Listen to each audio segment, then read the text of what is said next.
Samahan niyo ako magluto ng asadong ribs ng baka.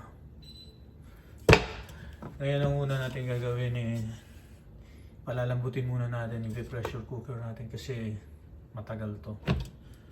So lagyan natin ng 3 pirasong kalamansi ito.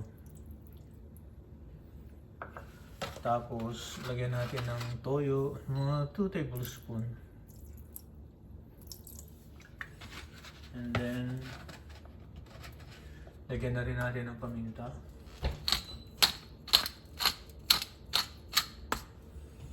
At lagyan na rin natin ng dahon ng laurel. Lagyan natin muna ng 2. Bali yan. So lagyan natin ng tubig. Ang tubig niya kahit kalahati lang, hindi naman kailangan marami. Yan. Palalambutin natin pag pumido na yung ating pressure cooker, mga 20 minutes, okay na yan.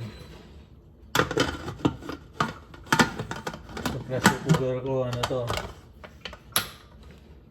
mga 12 years or 13 years old na to. So hanggang ngayon buhay pa, standard talaga. So lagyan natin yung ating pinaka-importante. And then balikan natin after 20 minutes. Ngayon magigisa na tayo.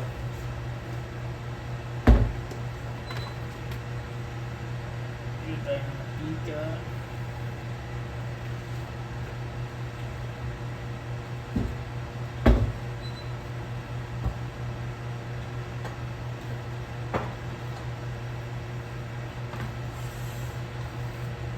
Bawang.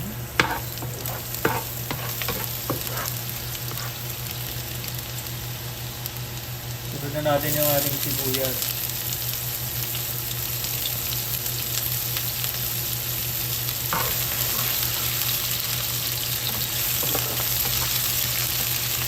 Ayun nga, nakalakas ko lang yung ating exhaust fan.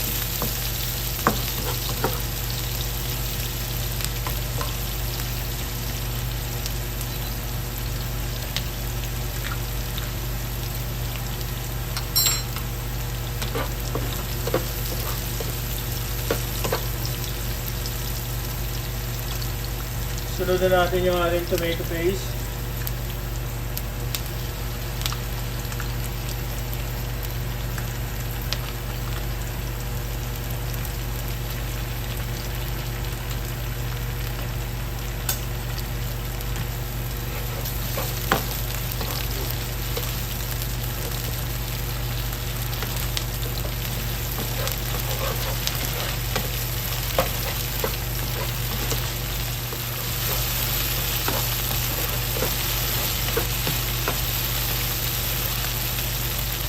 Ngayon, ilagay na natin yung ating ribs.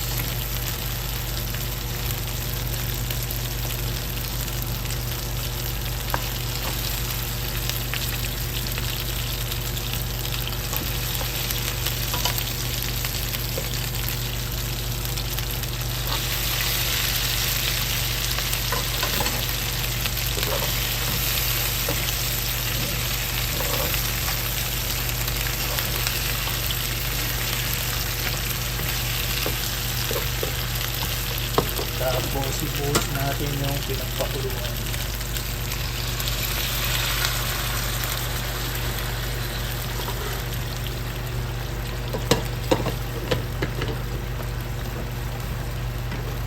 Ngayon patutuyuin natin ito.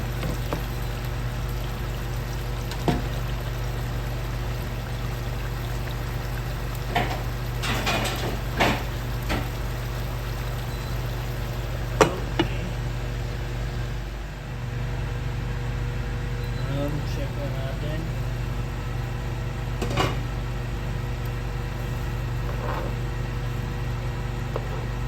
Natutuyo na siya. So maglalagay tayo ng 1 teaspoon na sugar. 1 teaspoon lang para hindi masyadong tumamis.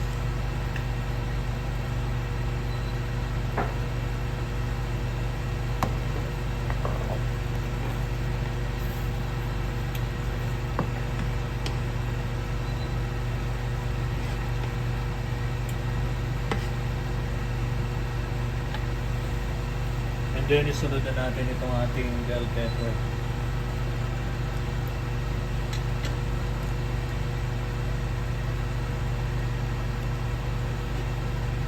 And takpan natin 1 minute. Luto na yan. Ito, luto na yung ating tawag namin dito asadong spare ribs.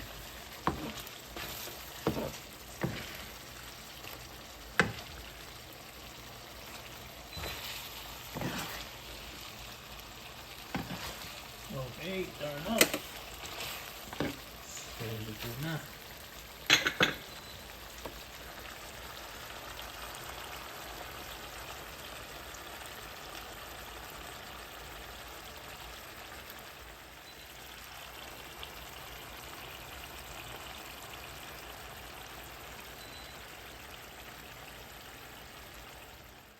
So, ito na yung ating finished product.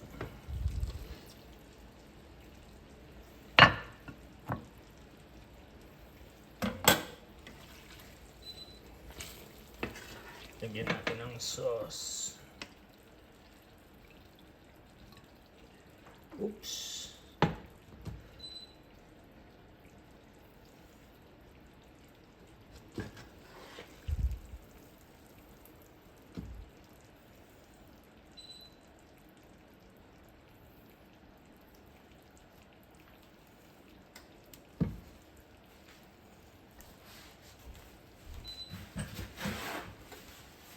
Punasan natin ito.